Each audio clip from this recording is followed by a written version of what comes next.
Hi, I'm Lindsey. And I'm Mia, and we will be showing how to separate a mixture into its components through column chromatography. To determine the eluent for the column chromatography, you will run a series of tests, but in this case, we were told to use a 9:1 ratio of hexane and ethyl acetate. First, we will separate the given mixture by column chromatography. To pack the column, we will use 15 grams of silica gel and some eluent. First, we plug the bottom of the column with cotton to prevent the silica from running out. Then, we'll have to pour some eluent into the column with the stopcock closed. Next, add silica gel and eluent to the column. Keep running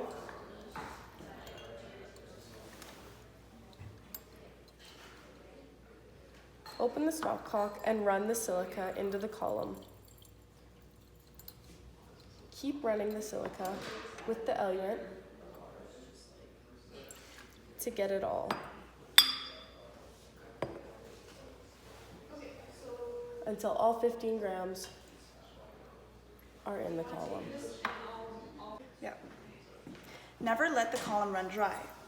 Add more eluent or close the stopcock to ensure this never happens.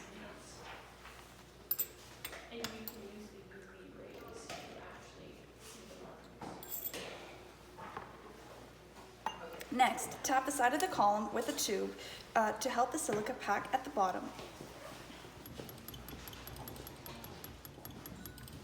We will now separate the mixture.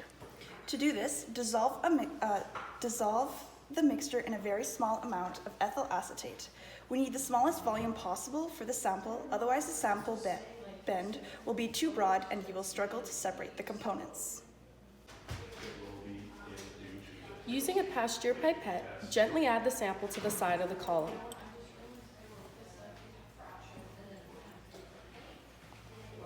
Once the sample has been absorbed into the silica, add eluent to the column to ensure it does not run dry.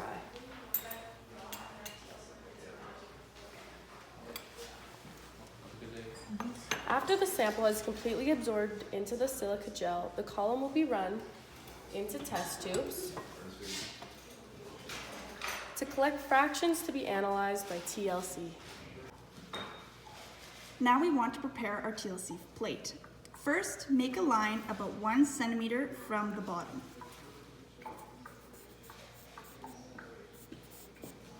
Add about 3 dots, and these 3 dots are going to be the areas where you will spot each fraction. Make sure not to do them too close to the bottom or it won't run properly. When you write on the plate, you be sure to use a soft pencil and not a mechanical pencil, otherwise you will damage the plate. Now we can begin to test each fraction. So next, we gather a portion of our sample into the spotting plate, and we also gather some of our solvent. Next, we need to clean a glass capillary spotting pipette with the solvent and collect some of the fraction in the pipette. So to clean it, we just dip 3 times. Now that it is clean, we take our sample and we dot it on the paper, ensuring not to add too much. After the evaporation of the spots, check if there are any results.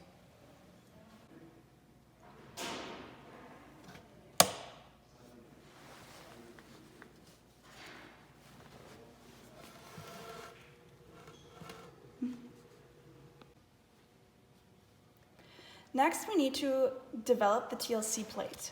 Put 5 milliliters of the eluent into a large beaker. Place the TLC plate in the beaker and put the watch glass over top to create a TLC chamber.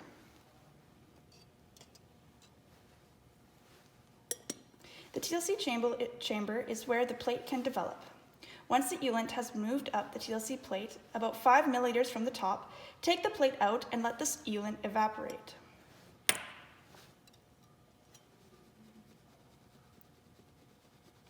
Place the plate under the UV light and sketch the development on the plate to calculate the retention factor.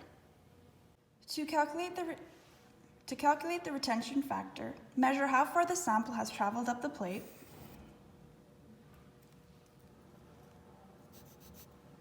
and divide it by the distance ULINT has traveled up the plate. So the retention factor is m/n.